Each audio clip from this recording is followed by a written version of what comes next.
Hey guys, Riku here. I'll be showing off my Avatar Fire Proliferation Bear Trap and EK build today. So I actually had to record this the second time because my microphone wasn't correct. But we got it now. Alright, let's start right off with the gear, because that's the most important thing. I'm dual wielding a Darkseer and a Nictar's Lantern. Nictaz, sorry. The Slick Sync, my EK is actually on the Nictars. On the fucking Lantern, okay? So I got EK linked to Life Leech, faster casting, and the support gems that are on the Lantern as well. Which is Added Fire, Cult of Fire, and Fire Pen. I'm running a 4-link Bear Trap at the moment, linked to Chance Ignite, Added Fire, and Proliferation, obviously. The Darkseer, you have to be very precise on how I'm explaining this. So you can see that it has the 15% elemental damage, pretty, obvious. Then it also has the 48% increased damage. The global blind, not really worth looking at, still there, but it's good. And the +1 mana and energy shield on kill per level.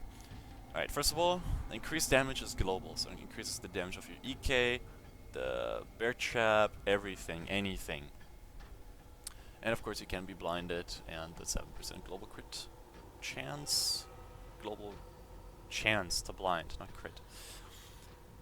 Everything else is pretty rare, as an item, rarity-wise. Just some standard life and resistances. So yeah, let's keep going. Let's go to the passive tree. It's a pretty big boy, so bear with me. I started out as a shadow.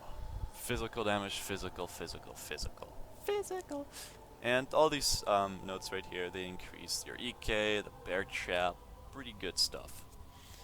Life, of course, and elemental damage, 20% is huge. More damage over here, life, movement speed, cast speeds, energy shield, since I had to go over, but I'll get to that a little bit later. Life cluster, which I'm at now, life regen, mana, fire burn, life, mana, aura of course, avatar fire, important, more life. Alright, so let's go over this. At the moment, I think I am at sitting about 150 life, if I remember correctly. Let me quickly check on the offline tree, because that's the way to go, and everyone should use it, because it's amazing. Yeah, that should be it. Yeah, 151% increased maximum life from what you can see here. And energy shield is 46% at the moment. So that's defense wise. Of course I'm going to be grabbing like another 15 life here. Physical damage, which is good. The life, the armor on it, pretty good note. Lots of fire and burn damage, chance ignites everywhere. It's really like the good to-go thing. You can also see I didn't go for any critical chance or multiplier nodes. That's because it is nice, but the Bear Trap only has a 5% chance, and so does EK. So it's not really worth scaling, because I think from getting 20, 40, 70, and what's this here, 30, 100, 150? Am I wrong? 30, 80, 100, 120, yeah, 150, 70, 90. So 190% from the passive tree would only give me like 14% chance to crit on EK and my Bear Trap, just from, what is it, 8 nodes. Not so good. So I'd rather choose the Ignite chance, which you can get like, here, 1 node, 5%. It's already an Ignite. Of course crit would be really huge on this build, like insanely huge. But that's not really worth grabbing at the moment. Of course you get mana reduction, mana reserve reduction. So I'm running Hatred and Herald of Ash. All of these, well, cold damage gets converted into fire. Whoa, that lag. And you can see here the damage increase is pretty huge. 3.2 here, 1.8 here. Now it's 3.8 and 2.8. Really huge increase. So gotta give these reductions. The skills are also very mana hungry, so you need that mana pool. That's why I had to go for Soul Siphon down there at the Shadow and Deep Thoughts at the Witch. And the mana regen, pretty standard, but very important. So yeah, life. I am planning on respeccing a little bit on the Shadow side, but this is ready. Everything is set right here. Just gonna be grabbing that Chance to Ignite later on, you know, for that little 5%. It's really huge, better than crit. And the plan, what I'm doing, is gonna be speccing these 4 nodes right here over the top right here. That way I can pick up Curse Effect later on, and also Life and Energy Shield. These really, what everyone thinks, really terrible nodes, but they're very, very overpowered when you combine the Life and Energy Shield. GGG already mentioned it on the podcast, which was this Sunday, the 21st of September. It's really, really risky, like, for them to have such amazing nodes, and if you can combine these, you have so much tank. And since I'm gonna be planning on doing this here, I'm also planning on grabbing Ghost Reaver for the life leech to energy shields, and I only have to pod my life if I take like chaos damage, or you know, if I get too low. But the hit point pool is gonna be really big. And that also comes the Dark Seer into play, because you get energy shield gained on kill per level, which makes it also very good for you know, farming or mapping. You get that, what is it now? 64 energy shield and mana on kill, which is both important because you need the mana on kill to support your mana pool, because, well, 65 mana cost on a 300 mana pool is not really good. You can see I'm already low on mana. And I also have to note that even though your BearProlTrap, if it kills something, you don't get the mana for it. The BearProlTrap gets it, but it's already dead. But the burn effect from it, and like that, from like any kill you get from the burn from the BearProlTrap, you get that gain. So you get the mana from the burn from the BearProlTrap and the energy shield. Really huge. Figured it out. So might be worth looking at. Alright, so let's give this build a show off. Might as well level. So come on, load in already. Okay, here we go. So as I said, you have EK and the BearProlTrap. And you can see it already proliferated, and it just burns everything. More times I'll let that. There you go. Burn. Curse, burn. It's just amazing. It makes it really, really good for cleaning. So let's find a really nice pack. Here we go. Let's produce Ignite. There we go, Ignite. Look at that burn. And you can see my energy shield just keeps going up every time it like burn kills something.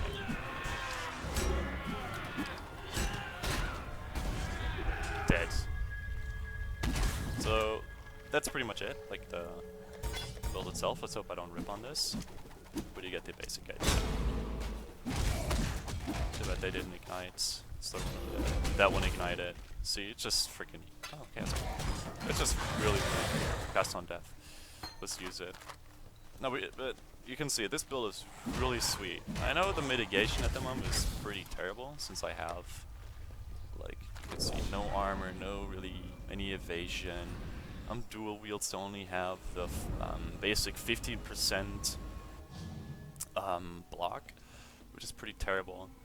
But now, when it comes to the respecking later on into energy shield and the Ghost Reaper node, and you know, I was planning on grabbing a energy shield based energy shield, of course, with chaos res, elemental resistance if it like, you know, if it has it on it, but like a really good energy shield roll on it. So it needs life, energy shield, chaos res, and of course you get the block chance from it, which is 24 and up, depending on which energy shield type I get. I hope it's a 30 base block chance, so that's really huge. And I'm planning on getting, I'm just going to be taking out some numbers here. About 1.2k, if I get 1.2k ES, along with this really huge life pool, then I'll be switching into Ghost Reaver and, yeah, if I get the points, of course, and the items for it, which is pretty good. And if I really wanted to, I can grab even more here with the maximum resistance, you know, pretty good stuff. I was also planning on into going either High Explosive, which is 4 points, and Clever Constructions, very late game.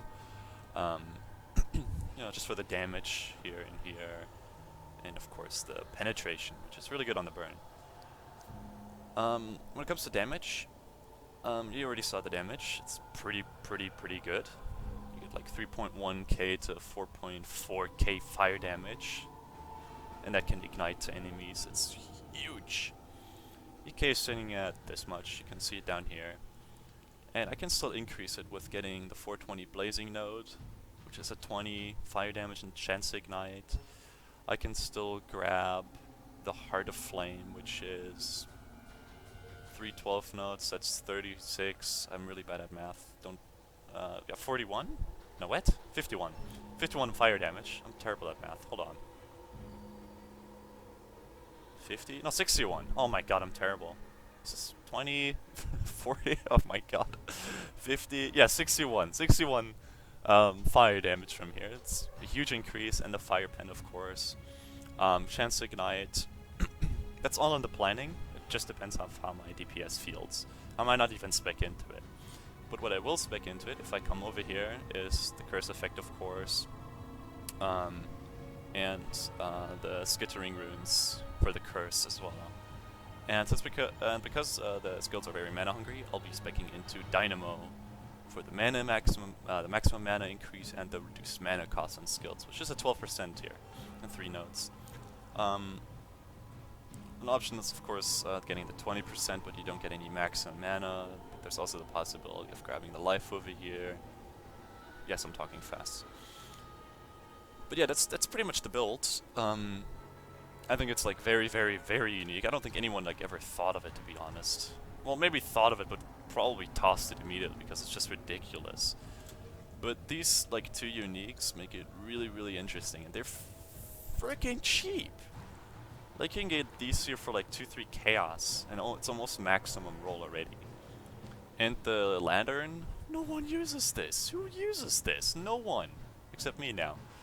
So yeah, that's the build. When it comes to gear, I don't know if I mentioned it. Just basic, you know, resistance is life. On the rings and amulet, you want to try and get a increased fire damage on your suffix, along with like 2 res, life, and max. And maybe energy shield in the prefixes. And of course stats if needed. Amulet, fire damage, if that rolls. Cast speed, life, all the normal basic stuff. Rhystic Sash is very important. It's mandatory. Life, resistances, the physical increase. And also for a suffix that you might be able to craft from the bench. Let's hope I don't lag too much. Is getting this one here. 10 to 20 increased trap and mind damage for 3 chaos. So if you get a really high roll on this, ooh, it's gonna be sweet. 20%. Might be worth it. But you definitely want to get like a lot of chaos res on the gear. Especially, I think belts tend to roll a lot better, or generally more often chaos res. So you want to go look for these. Since you are going to be doing, since I will be doing the hybrid, and if I get the mana, the life pool and the energy shield pool, I don't really want chaos to be bothering me that much. So you get the idea. I have to keep the point for now. So yeah, that's a build basically. I mean, you saw it in action. I'm still leveling it. I hope I get to like 75 to like, first of all, respec these 4 points, and I have, yeah, like 10, 11 points to go, like if I get there. So I put like 4 here into this, life cluster. I think I'll immediately grab these as well. So that's 8. So I have 2 more points, get the ignite, and I don't know, something else. Curse effect maybe. Or something. Yeah, you get the idea. So it's gonna be a lot of life, energy shield, damage, curse, proliferation. It's just delicious. So it's a very, very, I haven't heard anyone doing this, so, and I'm very surprised it worked out this well. I mean, I imagined it to be like really, really effective and all that stuff, but like, at first I was like, okay, let's make a fun build. BearProlTrap proliferation, let's do it, and it fucking works. I mean, look at this stuff, and it's just amazing. I'm loving it, and I hope you guys can like give it a go. Maybe you have your own ideas. Maybe you can take like some other ideas into it. Of course, I'm in the leveling process right now, and I'll keep the post updated, and I'll see you guys ripping around.